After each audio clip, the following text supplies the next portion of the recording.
દોસ્તો આપણે જાણીએ છીએ ગુજરાતના જાણીતા એવા કલાકાર માયાભાઈ આહિરના દીકરા જયરાજભાઈના લગ્ન સમારોહનું ભવ્ય આયોજન કરવામાં આવ્યું હતું। ત્યારબાદ હવે લોકો સવાલ કરી રહ્યા છે, આખરે એમના દીકરાની વહુને કરિયાવરમાં શું આવ્યું છે? ત્યારે દોસ્તો આજના વિડીયોમાં શું તમે જાણવા માંગો છો આખરે માયાભાઈ આહિરના દીકરાની વહુને એમનો કરિયાવર જોઈને સૌ લોકો નવાઈ પામી રહ્યા છે? એટલો બધો કરિયાવર કે સૌ લોકો આશ્ચર્યચકિત થઈ રહ્યા છે। ત્યારે દોસ્તો આજના વિડીયોમાં અમે તમને આ તમામ બાબતો વિશે વાત કરવાના છીએ કે આખરે આ માયાભાઈ આહિરના દીકરા જયરાજભાઈના દીકરાની વહુ હવે એમ કહી શકાય કે પોતે કયા વસ્તુઓ કરિયાવરમાં લાવી છે અને આખરે કઈ કઈ બાબતો આ સાથે જોડાયેલી છે, તમામ બાબતો વિશે અમે વાત કરીશું। માટે વિડીયોમાં આગળ વધીએ તે પહેલાં વિડીયોને કરી દેજો એક લાઇક અને ચેનલ ઉપર જો તમે પહેલી વાર આવ્યા હોય તો નીચે રહેલું બેલ આઇકન દબાવીને અમારી યુટ્યુબ ચેનલને અવશ્ય સબસ્ક્રાઇબ કરી લેવાની જવાબદારી તમારી છે, કારણ કે અમે તમારા સુધી આવીને આવી અપડેટ્સ અને નવા વિડીયોઝ લાવતા રહીએ છીએ। માટે વિડીયોમાં આગળ વધીએ તે પહેલાં ચેનલને સબસ્ક્રાઇબ કરી લેજો।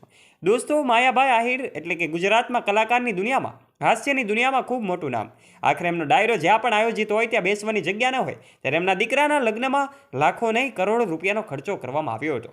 ત્યારે એવી પણ વાતો કદાચ તમારા સુધી પહોંચી હશે કે આખરે આ માયાભાઈ આહિરના દીકરાના લગ્નમાં એમ કહી શકાય કે જાન એમની હેલિકોપ્ટરમાં જોડવામાં આવી હતી। ત્યારે માયાભાઈ આહિરે પણ આ વિડીયો સોશિયલ મીડિયા પર શેર કર્યો હતો અને આ વિડીયો વાયુ વેગે ફેલાઈ રહ્યો છે। ત્યારે હાસ્યની દુનિયામાં બેતાજ બાદશાહ એવા માયાભાઈ આહિરના દીકરા જયરાજભાઈના લગ્ન સમારોહમાં કીર્તિદાન ગઢવી આ ઉપરાંત જાણીતા અજાણ્યા એવા અનેક કલાકારો ઉપસ્થિત રહ્યા હતા અને એમના આ 5 દિવસના મહાલગ્ન સમારોહમાં પોતે સહભાગી થયા હતા અને ગીતો પણ ગાયા હતા। ત્યારે અનેક મહેમાનોની વચ્ચે હાલ એવા હવે સવાલો ઉઠી રહ્યા છે કે આખરે માયાભાઈ આહિરના દીકરાની વહુને કરિયાવરમાં શું મળ્યું છે? ત્યારે દોસ્તો સૌ લોકો અહીંયા જાણવા માટે આતુર છે। આજના વિડીયોમાં અંત સુધીમાં અમે તમને જણાવી દઈશું કે આખરે એમના દીકરાની વહુને કરિયાવરમાં શું મળ્યું છે। માટે હવે તમને જણાવી દઈએ છીએ કે આ માયાભાઈના દીકરાની વહુને કરિયાવરમાં અનેક વસ્તુઓ મળી છે, જે તમે કદાચ આ દ્રશ્યોમાં જોઈ પણ શકતા હશો। દોસ્તો આ કરિયાવરમાં અનેક વસ્તુઓ જે સોનાની છે, ચાંદીની છે, આ સાથે જ ખૂબ મોટો કબાટ અને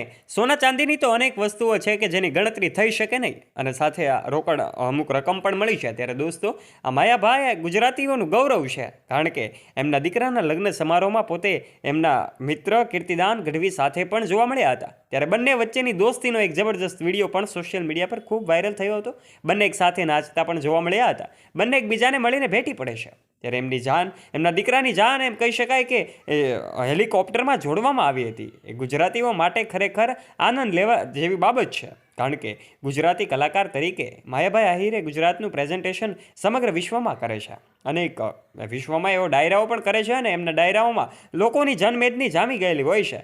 ત્યારે પૂજ્ય મોરારી બાપુ પણ આ નવ દંપતીને આશીર્વાદ આપવા માટે પહોંચ્યા હતા। ત્યારે આ પૂજ્ય મોરારી બાપુના ઉપસ્થિતિમાં એમનો આ કાર્યક્રમ યોજાયો હતો દોસ્તો। ત્યારે એમ કહી શકાય કે ગુજરાતના અનેક કલાકારો ઉપસ્થિત રહ્યા હતા અને આ માયાભાઈ આહિરના આ દીકરાનો 5 દિવસીય લગ્ન સમારોહ ખૂબ ધૂમધામથી ઉજવણી કરવામાં આવી હતી। કદાચ ગુજરાતીઓ તરીકેના એમના સૌથી મોંઘા લગ્ન હોય એવું કહેવામાં આવે તો પણ ખોટું નહીં હોય, કારણ કે માયાભાઈ આહિરે ખૂબ નાનપણથી શરૂઆત કરીને પોતે અત્યાર સુધીની જે સફર છે એમાં ખૂબ સંઘર્ષ કર્યો છે, અને આ સંઘર્ષ બાદ જ હવે એમના દીકરાના લગ્ન સમારોહ આટલો બધો ધૂમધામથી કરવામાં આવે તો એમાં નવાઈની વાત નથી। ત્યારે દોસ્તો આ એમના દીકરાને વહુની કરિયાવરની વાત આજના વિડીયોમાં અમે તમને જણાવી છે। આપ આ વિશે શું કહેવા માગો છો? આપનું મંતવ્ય પણ કોમેન્ટ બોક્સમાં આવકાર્ય છે, માટે આ કોમેન્ટ બોક્સમાં આપ કોમેન્ટ કરીને આ બંને એમ કહી શકાય કે માયાભાઈ આહિરના દીકરાને અને એમની વહુને શુભેચ્છાઓ અને એમને જે અભિનંદન પાઠવવાનું છે ચૂકતા નહીં। આપનું આ વિશે શું કહેવું છે? આપનું મંતવ્ય કોમેન્ટ બોક્સમાં આવકાર્ય છે। વિડીયો ગમ્યો હોય તો વિડીયોને કરી દેજો એક લાઇક, અને ચેનલ પર જો તમે પહેલી વાર આવ્યા હોય તો નીચે રહેલું બેલ આઇકન દબાવીને અમારી યુટ્યુબ ચેનલને અવશ્ય સબસ્ક્રાઇબ પણ કરી લેજો। અને હા, આ વિડીયોને તમારા ફ્રેન્ડ્સ સાથે શેર કરવાનું ના ભૂલતા। ફરી મળીશું નવા વિડીયો સાથે, ત્યાં સુધી આપ સૌ દોસ્તોને જય શ્રી કૃષ્ણ।